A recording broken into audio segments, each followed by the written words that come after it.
இந்த உடலிலே 6 இந்திரியங்கள் இந்த ஆத்மா கிட்ட இருக்கிறார்களா. சக்ஷுசு அப்படின்னா கண்ணுல இருக்கிற இந்திரியம், ஸ்ரோத்திரம் காதுல இருக்கிற இந்திரியம், கிராணம் மூக்குல இருக்கிற இந்திரியம், ரசனம் நாக்குல இருக்கிற இந்திரியம், துவக்கு தோல்ல இருக்கிற இந்திரியம், அதுக்கு மேல மனசு என்கிற உள்ளே இருக்கக்கூடிய ஒரு புலன்.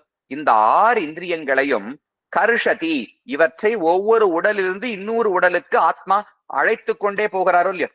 நாம இப்ப இந்த உடல்ல இருக்கோம், கடந்த உடலிலும் இருந்தோமோ இல்லையோ. அப்போ நம்ம கண் இருந்தது, காது இருக்கலாம், மூக்கு இருக்கலாம், நாக்கு இருக்கலாம், எல்லாம் இருந்திருக்கலாம்.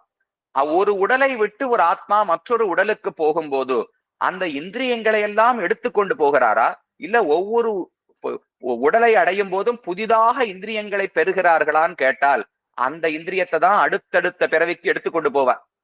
அப்படின்னா இந்த கண்ணையே எடுத்துட்டு போயிடுவார்னு அர்த்தம் கிடையாது, இந்த காதையை எடுத்துக்கொண்டு போவார் அர்த்தம் கிடையாது. இந்திரியம் என்பது நாம் பார்க்கக்கூடிய இந்த கண்ணோ இந்த வாயோ இந்த காதோ கிடையாது. இதற்குள்ள மிக நுண்ணியதாக இந்திரியம்னு சூக்ஷ்மமான ஒரு பொருள் உள்ளது.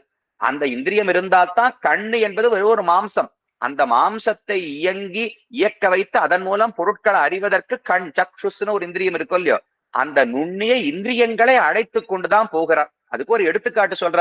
ஒரு புஷ்பம் இருக்கு, புஷ்பத்திலிருந்து ஒரு காற்று மணத்தை சுமந்து கொண்டு வருகிறதோ இல்லையோ. நாம் ஒரு இடத்துல அமர்ந்திருக்கோம். பொதுவா எப்படி மணத்தை நாம தெரிந்து கொள்வோம்? புஷ்பத்தை எடுத்து நம்ம மூக்கு பக்கத்துல வச்சோம்னால் அதுல இருக்கிற அந்த வாசனை உடைய துகள்களை நம்முடைய மூக்கு அறிந்து கொண்டு அந்த வாசனையை அறிந்து கொள்ளுகிறது. ஆனால் புஷ்பம் எங்கேயோ 10 அடி தள்ளி இருக்கலாம், ஆனா அதனுடைய மனம் என்னை அடைகிறதோ இல்லையோ. எப்படி வருது? அந்த வாயு அந்த மனத்தை சுமந்து வருகிறதுன்னு சொல்றோம். ஆனா உண்மையில் வாயு மனத்தை சுமந்து வராது. அந்த மனமுடைய சின்ன சின்ன துகள்கள், மகரந்தங்கள் இதெல்லாம் சொல்றோமோ இல்லையோ, அந்த புஷ்பத்தினுடைய சின்ன சின்ன துகள்கள் இருக்கும். அது கண்ணுக்கு தெரியாது.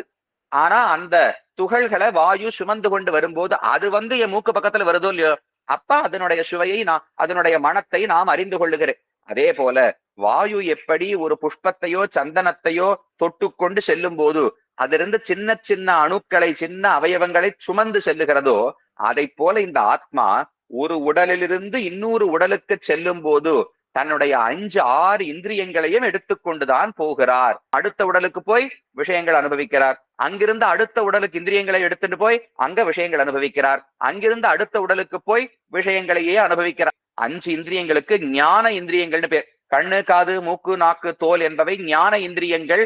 நாம் இவற்றை கொண்டுதான் பொருள்களை அறிந்து கொள்ளுகிறோம். அதுக்கு மேல கர்ம இந்திரியங்கள்னு 5 உண்டு.